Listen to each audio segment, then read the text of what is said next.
네, 안녕하십니까? 현재 국내 증시 모멘텀 공백 속에 유로존 우려가 시장을 억누르고 있는데요. 앞으로 국내 증시 방향을 좌우할 열쇠는 어디에 있다고 보시나요?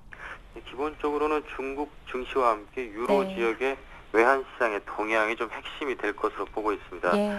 간략하게 중국 증시는 이제 불안감이 잠재적으로 증시를 발목을 잡고 있어서 네. 최근에 상해 종합주가 지수가 2000포인트 선을 좀 위협받고 있는 그런 상황이었기 때문에 금일 전체적으로 시장 상황이 굉장히 아침 오전 출발은 녹록지 않았던 상황에서 조금 회복되고 있는 점이 그나마 좀 위안이다라고 보시면 되겠고요.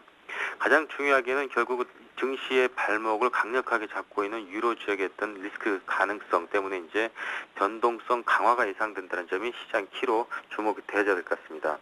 QE3로 인해서 달러 약세가 크게 진행될 것으로 예상을 했지만 최근 유로화 약세 가능성이 점증되고 있습니다. 그만큼 유로존이 실질적으로 증시를 억누르고 있다고 봐야 될 것 같고요. 즉 스페인의 구제금융이 나와야만 ESM을 제대로 가동하면서 시장의 불확실성을 해소할 수 있다고 보는 그런 의견들이 지배적이고요. 하지만 스페인은 강력하게 긴축을 거부하면서 최근에 스페인 국민들의 강한 저항과 함께 각종 데모가 이어지고 있는 상황에서 경찰과의 대치와 피해자들이 지금 속출하고 있습니다. 특히 스페인 총리가 국채 수익률 급등한 상황도 아닌데 구제금융 신청을 하지 않겠다라는 공식적 발언을 한 이후에 스페인의 10년 만기 국채 수익률이 다시 6%대로 상승하고 있는 그런 상황인데요. 결국은 시장 참여자들 그리고 스마트머니들 그리고 각국의 정책 당국자들은 스페인 압박을 위한 정책적 드라이브가 큰 부담으로 지금 집중시키면서 주식시장까지 약간의 하락 리스크를 좀 키우고 있는 실정이었다 보시면 되겠는데요. 아직까지는 중국과 스페인 쪽의 변화가 절실한 상황이기 때문에 계속적으로 주목해서 보시길 바라겠습니다. 네, 알겠습니다. 한편 국내 증시는 코스피가 2천을 돌파한 이후에 펀드 환매 물량이 계속적으로 출회되고 있는데요. 언제까지, 어디까지 지속될까요?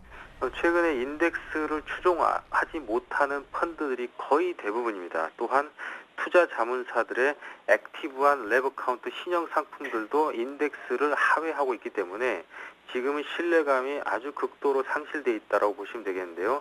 2011년 상반기 이전의 종합주가지수는 2000선 위에 있었는데 올해 3, 4월 달까지만 해도 종합주가지수가 2050까지도 찍었었기 때문에 작년 상반기 이전에 가입했던 펀드가 올해 3, 4월 달에 평가를 해봤을 때는 원금 회복이 되었어야 하는 게 정상입니다. 하지만 평균 수익률이 마이너스 15%였고 인덱스를 조금 하회하는 것이 아니라 굉장히 낙후된 운용 성과를 보여줬었습니다. 사실상 5, 6, 7월 달을 거치면서 추가로 10% 이상씩 더 하락하면서 평균 수익률이 20, 30%씩 펀드들 수익률 자체가 우수수 하락하는 모양을 보이다가 최근에 증시가 2000선 정도 올라오니까 겨우 손실률을 만회하는 정도만 보여주고 있기 때문에 지금 자체로는 천수다평 펀드 상품에 대한 투자자들의 신뢰가 한계에 도달했다 이렇게 보시면 되겠고요. 또한 해외 하이힐드 채권 판매를 독려하는 상품들이 최근에 보이기 시작하는데 단기적인 손실이 오히려 저는 많이 발생할 것으로 보기 때문에 해외 하이힐드 채권 투자는 금해야 된다고 보고 있고요. 또한 리먼 사태 이후에 40조 원 이상의 환매와 함께 계좌 수가 거의 반토막이 났습니다. 지금 지수는 상단이 막힌 상황에서 펀드 기대 수익률은 제로라고 보셔야 되기 때문에 환매가 계속적으로 이어질 것으로 판단하는 것이 맞다고 생각합니다. 네, 이제 추석 연휴도 얼마 남지 않았는데요. 짧은 기간 투자 전략 세워본다면 어떻게 볼까요? 지금 증시 내에서 특히 국내 증시 내에 뚜렷하게 네. 부각된 악재는 웅진그룹 악재 외에는 없습니다. 지금 거시지표 자체가 경기 후퇴를 강하게 아주 네거티브하게 자극하는 악재는 없다고 보여지고 있고 이 웅진그룹 악재는 웅진그룹 내에서만 퍼질 것으로 보고 기타 변화될 수 있는 악재 요인들은 뭐 은행권이나 이런 투자은행권의 소폭의 주가 하락이 지금 상당 부분 반영이 됐다고 보고 있습니다. 따라서 지금은 고객 예탁금이 지난주 18조 원대에서 전일자에 19조 1천억 원대까지 급증해 있는 것은 지금 추석 연휴를 앞두고 관망 심리가 팽배해지면서 웅진그룹 악재까지 겹치자 현금화 욕구가 좀 늘어난 것인데요.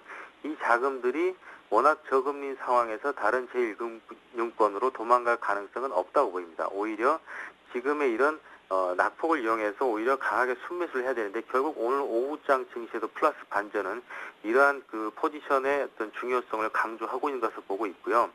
또 유로존 문제는 어제 오늘 제기된 문제도 아니고 일순간에 폭발하거나 해소될 문제도 아니라고 보고 있습니다. 긴 시간을 두고 매우 장황하고 난해하게 펼쳐질 요소들이 굉장히 산재되어 있기 때문에 이탈해가 묶인 것을 처리하자면 굉장히 많은 시간과 많은 방어 기제들과 대응책들이 시장 속도 조절을 통해서 나타날 것으로 보기 때문에 당장 유로존이 무슨 일이 터질 것 같은 그런 우려감은 안 하시는 게 좋을 것 같고요. 지금은 홀딩 대기와 저점 분할 매수로 시장 대응이 필요한 전략적 시기라고 판단합니다.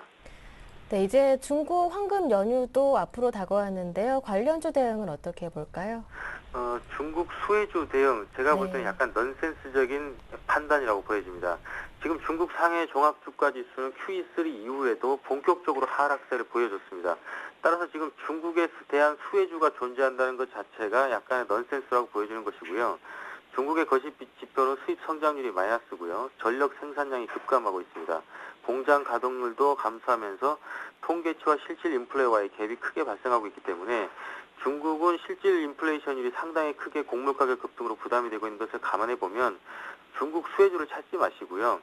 중국 수혜주라고 방향성을 잡기보다는 화장품 관련 업종은 내수를 자극할 수 있는 실질 수익 및 매출 상승의 경쟁력 확보가 되는 불황형 성장 종목으로 분류하시는 게 맞다고 봅니다. 따라서 지금은 중국 수혜주라는 관점보다 불황 시기에도 매출액 성장을 이룰 수 있는 경쟁력 있는 탑픽 회사들, 이런 업종이 내수를 자극할 수 있는 화장품 업종이라고 보기 때문에 그런 쪽으로 종목 접근을 하시고요.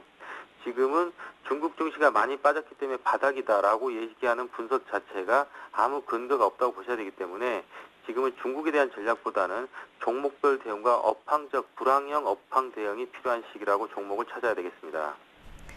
네, 그럼 화장품주로 투자를 해서 수익을 보신 분들이라면 중국 연휴 관련 수혜주를 보지 않게 된다면 지금 차익 실현하지 않아도 되겠네요. 네, 그렇습니다. 지금 차익 실현을 해야 된다면 네. 중국 증시도 급등했어야 되는데 오히려 네. 급락을 하고 있기 때문에 전혀 그런 염려는 없을 것 같고요. 추가적으로 우상향의 패턴은 계속 유지될 것으로 판단합니다. 네. 네, 말씀 잘 들었습니다. 오늘 도움 말씀 고맙습니다. 네, 감사합니다. 네, 지금까지 우리투자증권 강남대로지점 김희계선 부장님과 함께했습니다.